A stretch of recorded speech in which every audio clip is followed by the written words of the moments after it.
Hello students, I am Ishit Shah from Dolphin Academy. Today we are starting with the new chapter. Chapter number 6, Lines and Angles. First we are discussing about some basic terms. अगर ये basic term आपको आता होगा तभी आप आपका geometry अच्छे से कर पाओगे. तो ये अच्छे से लर्न करना वीडियो बहुत इंपॉर्टेंट है, इसलिए मैं ये बेसिक वाला वीडियो अपलोड कर रहा हूँ जो आप पहले स्टैंडर्ड में पढ़ चुके हो, आइदर 8th स्टैंडर्ड में और कुछ 9th में आप थोड़ा बहुत इस चैप्टर में पढ़ने वाले हो. वो सब मैंने एक बेसिक वीडियो में इसमें कवर किया हुआ है, आप बहुत अच्छे से लर्न करना. लाइन सेगमेंट सबसे बेसिक से स्टार्ट कर रहा हूँ. लाइन सेगमेंट किसको बोलते हैं? Segment A B both having some terminating point, मतलब यहाँ से उसका कुछ फाइनाइट लेंथ है, जैसे हो गया 5 centimetre, that is called segment A B, that is denoted by A B और उसके ऊपर एक लाइन जिसका कुछ फाइनाइट लेंथ होता है. रे ए बी मतलब एक पॉइंट पे वो टर्मिनेट हो रहा है और दूसरे साइड वो इन्फाइनाइट तक जा रहा है, दैट इज कॉल्ड रे ए बी. ए बी क्यों ए बी बोलते हैं? बिकॉज ए पे वो टर्मिनेट हो रहा है और बी की साइड जा रहा है, तो ए बी हो गया. लाइन दोनों साइड इन्फाइनाइट तक जा रहा है, that is called line A B. Collinear points, एक ही लाइन के ऊपर 3 पॉइंट है A C and B, then A C B are called collinear points. Non collinear points, एक लाइन के ऊपर 3 पॉइंट नहीं है, then it is called non collinear point. मतलब ए बी एक लाइन के ऊपर है, सी कहीं और है. ऐसा भी हो सकता है C A B, that is again non collinear points. Angle, 2 arms O A and O B, अगर मैंने 2 रे को ज्वाइन कर दिया, एक रे ए बी ऐसा था, वैसे यहाँ पे रे आपका है ओ ए एंड ओ बी, दोनों को मैंने एक वर्टेक्स के ऊपर ज्वाइन कर रहा हूँ, तो जो बन रहा है उसको बोलते हैं हम angle. And that angle is denoted by angle B O A. जहाँ पे एंगल बन रहा है उसको आपको बीच में लिखना है. इधर आप लिख सकते हो ए ओ बी ओ ए और ए ओ बी, कैसे भी लिख सकते हो. But O A and O B को हम क्या बोलेंगे? Arms of angle.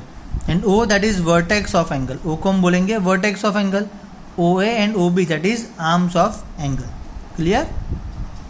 Then acute angle, that is less than 90 degree.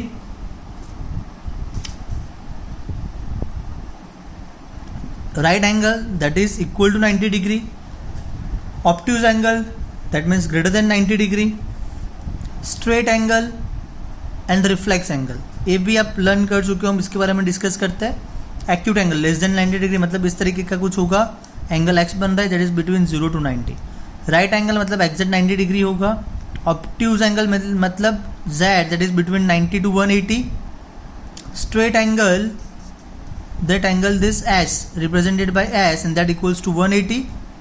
And एक आता है रिफ्लेक्स एंगल, ये जो 2 रे है वहाँ पे एक ऐसा एंगल बन रहा है आर, जिसको हम बोलेंगे रिफ्लेक्स एंगल. मतलब अगर यहाँ पे कुछ एंगल आपका एक्स बन रहा है तो उसका ये रिफ्लेक्स हो गया, एक्स का ये पूरा रिफ्लेक्स हो गया, that is between 180 to 360. That angle is between 180 to 360.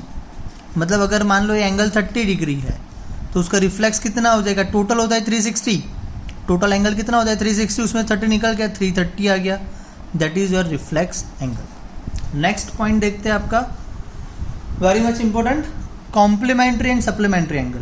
Complementary angle means 2 angles whose sum is 90 degree is called complementary angle. मतलब 2 एंगल जिसका एडिशन 90 डिग्री हो रहा है उसको हम कॉम्प्लीमेंट्री एंगल बोलेंगे. Supplementary angle, 2 angles whose sum is 180 degree is called supplementary angle.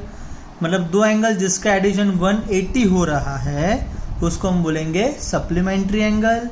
2 angle जिसका addition 90 हो रहा है जिसको हम बोलेंगे complementary angle. Adjacent angle, adjacent मतलब बाजू बाजू में, एक्स और वाई यहाँ पे आप देख सकते हो बाजू बाजू में है, तो x and y are adjacent angle. Adjacent angle का आइडेंटिफाई कैसे करेंगे? उसका एक कॉमन वर्टेक्स होता है और एक वर्टेक्स से एक कॉमन आर्म होगा. आप एंगल एक्स में भी देखो ये आर्म है, एंगल वाई में भी ये आर्म है, मतलब एक कॉमन आर्म एंड एक वर्टेक्स दोनों कॉमन होगा तो वो हो गया एडजेसेंट एंगल. और यहाँ पे एंगल ए बी सी, ये टोटल एंगल जो है that equals to A B D plus D B C, इसके इक्वल टू हो जाएगा। फिर आता है linear pairs of angles. Linear pairs of angles मतलब एक्स एंड वाई एक स्ट्रेट लाइन हो गया, जैसे यहाँ पे ए बी सी कुछ एंगल बन रहा है, यहाँ पे ए बी सी आपका स्ट्रेट एंगल हो गया, पूरा स्ट्रेट लाइन, और उस बी पॉइंट से ए सी के ऊपर एक रे ड्रॉ किया हमने बी डी, जो यहाँ पे दो एंगल बना रहा है, एक angle X and angle Y. तो angle X plus angle Y अगर 180 हो रहा है that is called linear pairs of angle, that is called linear pairs of angle. Vertically opposite angle, vertically opposite मतलब ये दोनों आप देखो ऑपोजिट है, दो लाइन एक दूसरे को क्रॉस कर रहा है ऐसे, तो मैंने यहाँ से जो एक ये रिप्रेजेंट किया हुआ है दोनों एंगल इक्वल, दो लाइन से जो रिप्रेजेंट किया वो दोनों angle equal, that is called vertically opposite angle. A O D B O C are equal, B O C लिखो या सी ओ बी लिखो सेम रहेगा, A O C equals to D O B, this two are equal. Vertically opposite angles are equal, मतलब ये दोनों same होगा और ये दोनों सेम होगा। और अगर आप बोलो तो ये दोनों एंगल कैसे होंगे, लीनियर पेयर ऑफ एंगल हो जाएंगे। समझ में आ रहा है? सप्लीमेंट्री एंगल भी बोल सकते हैं, क्योंकि ये इन दोनों का एडिशन कितना हो जाएगा, 180 हो जाएगा। जैसे यहाँ से मैंने ये ड्रॉ कर दिया, ये हो गया ओ, ये हो गया डी, ए एंड बी, तो ये आपका सप्लीमेंट्री एंगल्स हो गए 180 डिग्री। समझ में आ रहा है? मतलब इन दोनों को हम बोलेंगे वर्टिकली ऑपोजिट, बट ये बाजू बाजू में अगर स्ट्रेट लाइन के ऊपर है तो ये दोनों हो जाएंगे आपके सप्लीमेंट्री एंगल्स। क्लियर? चलो नेक्स्ट देखते हैं, intersecting line and non intersecting line. दो लाइन अगर कोई कॉमन पॉइंट ओ पे इंटरसेक्ट कर रहा है, P Q and R S, that is intersecting line, and non intersecting line means P Q and R S both are parallel to each other, that is non intersecting lines. Now for parallel lines and transversal, दो line parallel है जिसको हमने M और N से represent किया हुआ है, और ये आपका ट्रांसवर्सल हो गया एल, जो यहाँ पे एंगल बना रहा है 1 2 3 4 और यहाँ पे 5 6 7 8। 1 2 7 8 को हम बोलेंगे एक्सटीरियर एंगल्स, मतलब ये लाइन के बाहर वाले जो है उसको बोलेंगे एक्सटीरियर एंगल्स। 3 4 5 6 को हम बोलेंगे इंटीरियर एंगल्स, मतलब दोनों लाइन के बीच में जो एंगल बन रहे हैं that is your interior angles 3 4 5 6। Now corresponding angles, corresponding angles always equal होते हैं।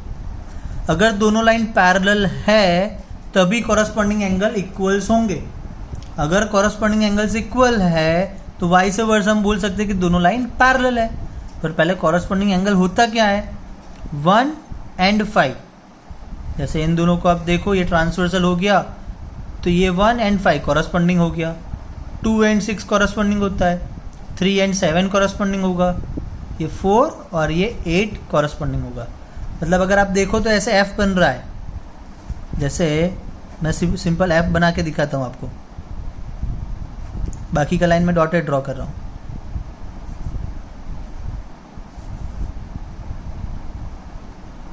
दोनों कॉरस्पॉन्डिंग है तो एफ बन रहा है आपका ऐसा, तो कॉरस्पॉन्डिंग एंगल में आपका क्या बनेगा, एफ बनेगा।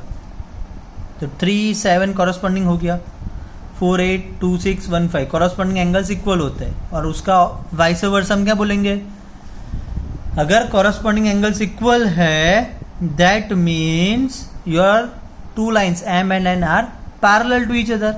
ऑल्टरनेट एंगल देखते हैं, ऑल्टरनेट इंटीरियर एंगल्स, वो आपका Z बनाएगा। देखो यहाँ से ऐसे, ये और ये, अगेन देखो ये Z बन रहा है। 4 एंड 6 सिमिलरली यहाँ पे 3 and 5, 4 equal to 6 and 3 equal to 5। Alternate interior angles again equal होते हैं, और ऑल्टरनेट इंटीरियर एंगल्स अगर इक्वल है that means two lines parallel, ऐसा भी हम बोल सकते हैं। ऑल्टरनेट एक्सटीरियर एंगल्स, ये इंटीरियर का हमने डिस्कशन किया, अभी एक्सटीरियर का करते हैं। तो यहाँ से 1 और यहाँ से 7, यहाँ से 2, यहाँ से 8, वो दोनों इक्वल हो जाएंगे 1 7 2 8, that is alternate exterior angles. Interior angles on the same side of the transversal, interior angle कौन से है, 3 4 5 6, ये ट्रांसवर्सल, उसके सेम साइड के इंटीरियर कौन से हो गए, 4 5, इसके सेम साइड कौन से हो गए, 3 6। मतलब ट्रांसवर्सल के सेम साइड 4 5 एंड यहाँ पे 3 6, वो कैसे होंगे? सप्लीमेंट्री होंगे, अभी इक्वल नहीं होंगे, ध्यान रखना।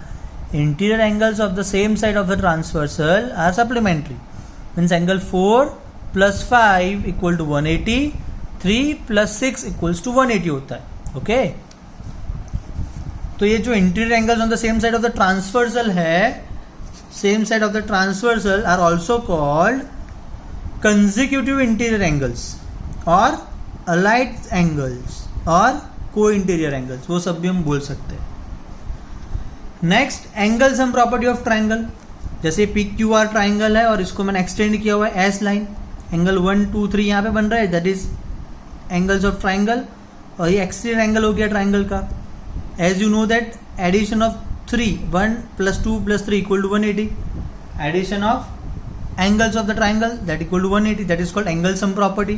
Angle 1 + 2 + 3 = 180, और जो एक्सटीरियर एंगल है 4, वो दो इंटीरियर एंगल के, मतलब इसके ऑपोजिट इंटीरियर एंगल 1 और 2 हो गया, उसके एडिशन के इक्वल टू होगा, मतलब एंगल 4 = एंगल 1 + एंगल 2 हो जाएगी। ओके गाइस, तो यहाँ पे हमारा बेसिक खत्म हो रहा है। ये बेसिक आप अच्छे से लर्न करो, इसमें कहीं डाउट आ रहा है तो आप मुझे बताना, हम उसको डिस्कस करेंगे। ओके चलो बाय बाय।